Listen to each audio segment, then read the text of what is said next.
Hi everyone, back with another maths video. Today I'm going to show you how to multiply fractions. Now multiplying fractions is quite simple. We simply are just going to be using our times tables to figure out the answer. Usually when it comes to fractions, when we add or when we subtract fractions, we tend to have to find a common denominator between both fractions. But when we're multiplying fractions, that's not necessary. So let's have a look at the fractions that we've got. We've got 4 over 6 times 2/3. Now, I want you to pause the video and I want you to tell whoever's sitting next to you, or just say it in your head, which one is the denominator and which one is the numerator. Okay, well done.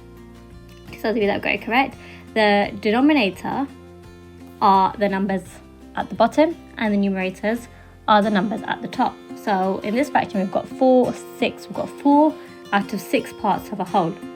And in this one, we've got 2/3, which is 2 parts out of the whole, which is a total of 3 parts.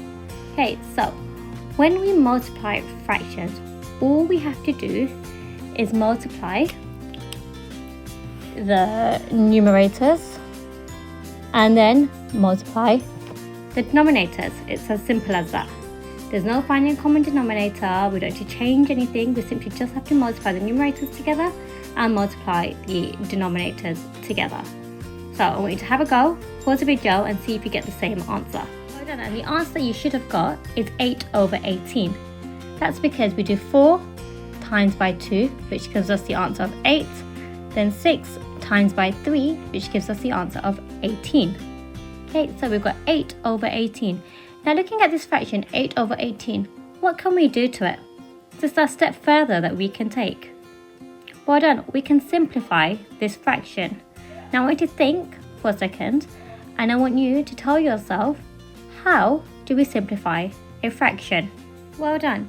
When we simplify fractions, we need to find a common factor of both the numerator and the denominator.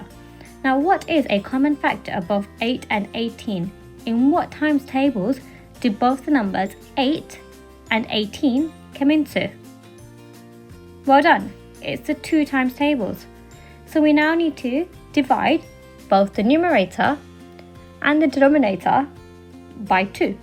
So when I divide 8 by 2, I get the answer 4. So my numerator now is 4.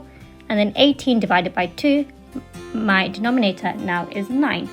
So my final answer to my multiplication can either be 8 over 18 or 4 over 9.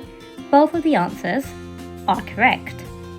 Now I want you to have a go and do the following questions on your own. The 2 questions that you have to do on your own are 5 over 8 times 6 over 7 and 3 over 9 times a half.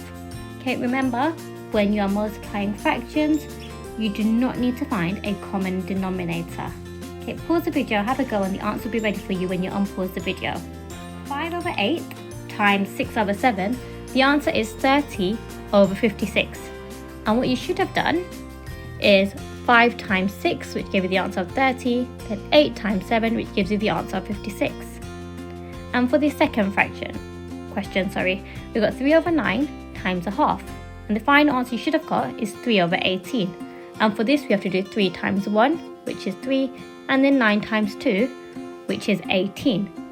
Now we need to have a go and see if you can simplify these fractions. Remember, to simplify the fractions, you've got to find a common factor in both the numerator and the denominator. And if you were to simplify 30 over 56, you'd get the answer 15 over 28, because both 30 and 56 only come in the 2 times tables together.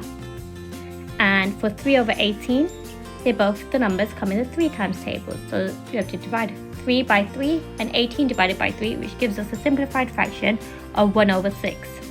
Either of these would give you the correct answer when multiplying fractions. Okay, I hope this was helpful.